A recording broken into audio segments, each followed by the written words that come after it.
The following story was obtained directly from the Soviet Embassy in London by the British researcher Derek Mansell in January 1965.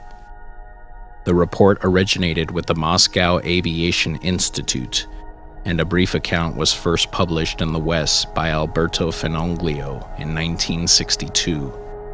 But Mansell's version contains some additional details. The incident is said to have taken place on an unknown date in 1961.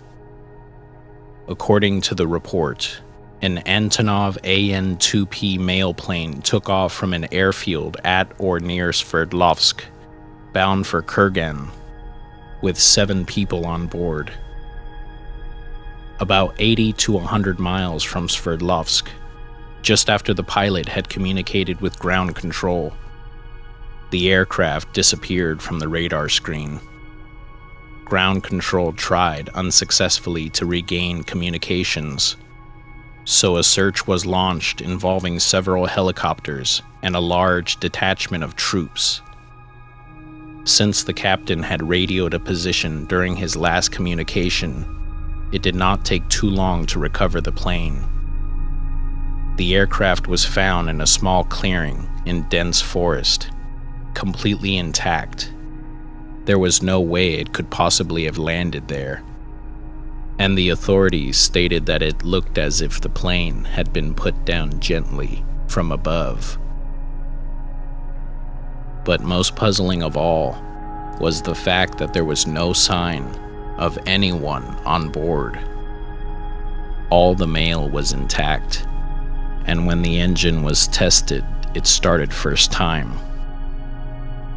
The Moscow Aviation Institute report claims that an unidentified object was tracked on radar at the control tower, and that strange radio signals were heard at the time of the disappearance.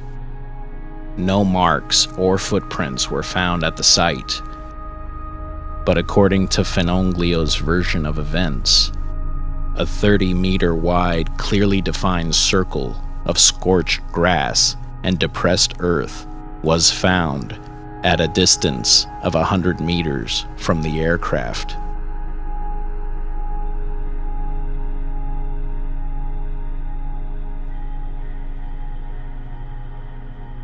The CIA monitored the UFO phenomenon in the USSR as well as other countries, and a declassified Foreign Intelligence Information report with the source deleted refers to a sighting by a crew of a British European Airways plane, now British Airways, Flight 831 from Moscow to London on September 10, 1976.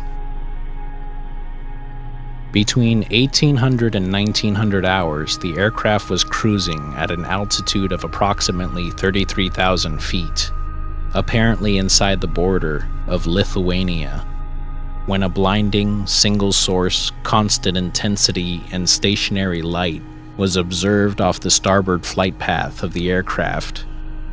The light's distance was estimated to be approximately 10 to 15 miles off of the aircraft's path, and approximately 5,000 to 6,000 feet below the aircraft, somewhat above a lower cloud layer. The light, which resembled a sodium vapor lamp, yellowish in color, and which was too intense to view directly for any period of time, completely lit the top of the lower cloud layer, giving it a glowing cast. The light was of such interest that the pilot came onto the aircraft's intercom network, stated that he was somewhat concerned over its presence, and said he had asked the Soviet authorities for an identification of its source.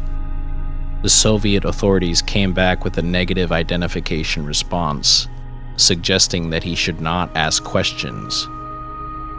The light was observed for approximately 10 to 15 minutes, until the aircraft had flown past and left the light source behind.